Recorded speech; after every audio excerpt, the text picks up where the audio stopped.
my name is Rebecca Powers with SLCT. Here is what's happening in Sterling and Lancaster.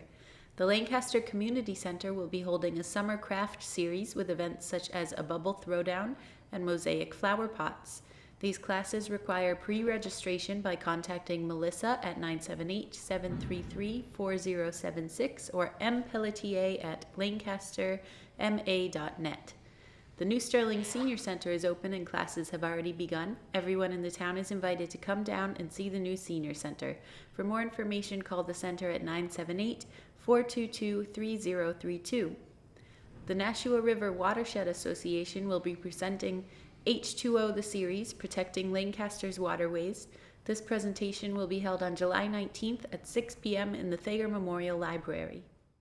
As usual during the summer, the library staff is busy with the summer reading program. This has been going on for years, and it's a marvelous opportunity for kids of all ages to keep their reading skills up through the summer. And I'm here with Alex Scrivener to talk about it. Welcome, Alex. Thank you. And tell me a little bit about the summer reading program. The summer reading program goes for 8 weeks, and kids sign up. It's open to everybody, all ages. They don't have to know how to read. It counts if a parent reads to them, and audiobooks count as well. And they sign up and they receive a raffle ticket for every 2 hours they've read. And we have fantastic donated prizes upstairs, so they put their raffle tickets in to win those prizes. And also every child at the end of the summer receives a book for participating, and we have weekly prizes that everybody gets as well. Now, when you say kids of all ages, what are we talking about? What's the youngest? What's the oldest? We have a 3-week-old signed up. Oh, She's our really? youngest, and it goes right up until age 18. Right. Yes. So obviously for the 3-week-old, who probably isn't doing an awful lot of reading on her own yet, but getting read to by parents. Absolutely. It's so important to read to kids even before they can read. So we encourage everybody of all ages to sign up. Now, what is the purpose of the summer reading program? The purpose is to keep kids reading throughout the summer. If they don't read, it's been found that they tend to fall behind in school when it starts back up in the fall. So this keeps them right up on pace to where they're supposed to be. Now, are there recommended reading lists? Can they be reading anything? Do newspapers and magazines count? They can read anything. Magazines count. Cereal boxes count if they read it at breakfast. Wow. And a lot of the kids do have summer reading for school, but this is also a way to do some fun reading. So they can choose whatever they want to choose. There are no specific books they have to read, and it's just for fun. What is the cutoff? When is this over? August 13th is the last day to record hours and the last day to get your raffle tickets in. And how can people register for this? You can register online at our website, sterlinglibrary.org, or you can come into the library to register as well. Do you have to have a library card here in order to register? You do not. Anybody can register. Fantastic. And there is the online way of registering as well. Yes. That is just wonderful. Yes. Now, how many kids are involved in this typically? We usually have close to 300. Wow. Yes. That's absolutely fantastic. And now you were saying that there are raffle prizes. What are some of the prizes? We have all sorts of things donated so far. Gift cards that a lot of the older kids love. We have remote control cars, we have Legos, we have books, we have coloring books, craft kits, baby dolls. We take donations of new toys and gift cards. Gosh, that sounds fantastic. Yes. Do you think I could pass for 18? You know, this sounds, the prizes alone are wonderful. Yes. And they are donated by local businesses, yes, and They're local families? mostly local families. Fantastic. Yes. That's Yes. absolutely wonderful. Well, I know that this is a program that we just love in the community, and I urge everybody to get involved in it. Thanks so much for talking to me, You're Alex, and have a wonderful summer. Thank you. The Sterling Board of Selectmen are seeking eager volunteers for open boards and committees in town. If you are interested in helping out your town, be sure to contact Mike Slazik at 978-422-8111, extension 2315. The NRHS Endowment Fund honored 11 Neshoba High School staff members for excellence in education. 2 were awarded Mary Ann Sessions Excellence in Education Award, Stavros Andreopoulos and Michael Poirier. The Boston Museum of Science will be bringing live animals to the Thayer Memorial Library on July 7th at 1 p.m. This is free to the public. For more information, call the library at 978-368-8928. I'm Lex Thomas, editor of Sterling Meeting House News, and I'm delighted to be here with Rich Lane. Rich is our newest selectman here in Sterling. Congratulations on your election win. Thank you, Lex. And you are now a little more than a month into post. How's it going? Well, quite frankly, it's a little bit overwhelming with everything going on in the summer and busy season at work. It's all overwhelming, but it's good. I'm glad the people of Sterling had the confidence to vote me into office. I hope I can live up to their expectations, and I look forward to getting a lot done. Is there a learning curve that's involved in something like this, and what is that? Oh, absolutely, there's a learning curve. With anything new, there's a learning curve, and I've never held office anywhere before, so there's all sorts of things to learn. From the simple administrative paperwork that needs to be done as a selectman, all the way up to the the complicated politics of being a selectman. And of course, just all the issues that are going on in town, Of course. in a community. Well, and that's part of the politics, the Sure. issues, and the people. So, Yep, sounds good.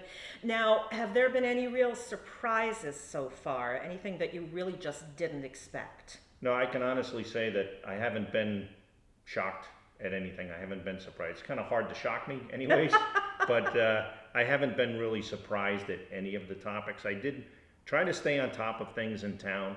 I know a lot of things that are going on because of the different activities I'm involved with. So most of the stuff that has come up, I've at least heard about. So I can't say that I was actually surprised yet. Rich, what are some of your goals, both in terms of short-term goals and long-term for the 3 years of your tenure in this office until the next, until you come up for re-election? What are some of your goals? Well, short term, I have a lot of little things that I'd like to bring to the forefront or get done. One of the things that I'd really like to get done, it doesn't seem like a big deal, is I'd like to get the banners put back up across Main Street. Because a lot of people come to me and they say, why did we take them down? And I don't know why. They're a source of information for people, for And one thing. they're Yeah. a source of information that people have relied on in this town for years. And I've heard people say, I didn't know that the Sterling Fair was going on because I never saw the banner.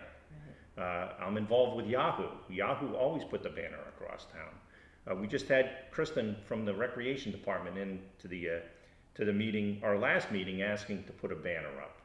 And it's what people in the town have come to rely upon to see what's going on in town.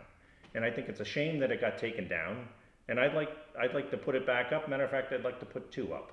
As I drive around, my job is a safety officer for a construction company. I'm driving all over the state and into other states sometimes.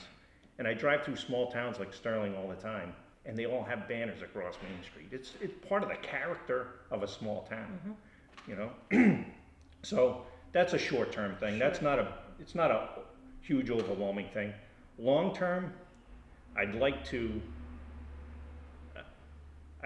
see the town become more active, more alive. I'd like to see our downtown used better. I would like to get to know some of the business owners a little bit better than I do. I do plan on going out and speaking to people. I've spoken to people as I can, excuse me, as I go around town. And I asked them, how's it going? What could we be doing better as a town to help them? And so I'm just trying to collect information anecdotally. But I look downtown and I'd love to see it be more alive. Well, and I think the last time I saw you was you and I both attended the Economic Development Committee Public Forum on June 2nd, and that was exactly what that was all about, just getting that sort of information from people and getting input about bringing things to life a little bit more around town. Right, and that's why I thought it was important that I attended that. Sure. That is because that is one of my long-term goals. Of course. In 3 years, what I'd like to see is on every weekend night, something going on.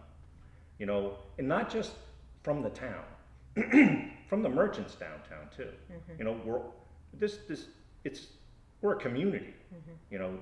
The businesses can't just depend on the government to do everything, and the government can't depend on the businesses to do everything. One of the simple things that I think that we could do is we have a farmer's market every Friday in the summertime, and I think it should be advertised up on 190. And I know years ago the state may have said, no, you can't put signs up there anymore, but I see signs up for the Bolton Fair Sure. on 190. Why not have signs up on 190, Sterling Farmers Market now? So I didn't get to the farmers market last Friday, unfortunately, because I worked till about 7 o'clock, but I did the week before, and I did talk to some of the people that were selling their wares there, and I asked them that question exactly. What could we be doing to help this along, get more people here? And I got a few ideas, and I brought up that idea, and most of them thought that would help. So it sounds like you're really wanting to address sort of the vibrancy of the town. I do, its yes. vitality. Yeah. Yes, I think it's there. I Yes. just think it needs to be brought up. Sure. What made you decide to run for office? Well, I've always felt that people should take their turns being involved, and I don't like to complain about things without being up there helping to correct them. Never come to the table with a complaint without a solution, right? Sure. So I'm trying to be part of the solution, and I decided, this is a good time for me. As good a time as any could be. My sons are a little bit older, they're more independent now. I retired from the state police a few years ago.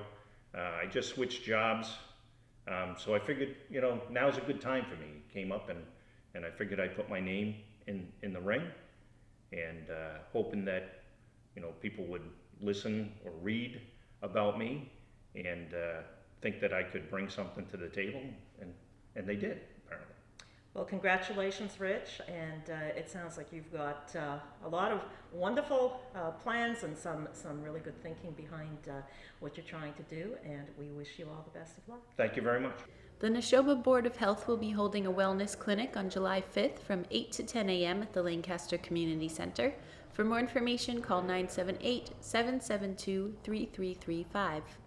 The Lancaster Community Center is offering fitness classes such as Insanity Live, Tai Chi, and Gentle Yoga for anyone interested. If you'd like to join these classes or learn more about what the center offers, call Alex Turner at 978-733-4076. I'm Rebecca Powers, and that's what's happening. If you have a local event you'd like to see on this program, contact SLCT. SLCT is looking for more volunteers to help with filming and editing. If you know someone interested, have them contact us at 978-733-1139 or email slc.tv810@gmail.com. We'd like to remind you to find us on Facebook and YouTube.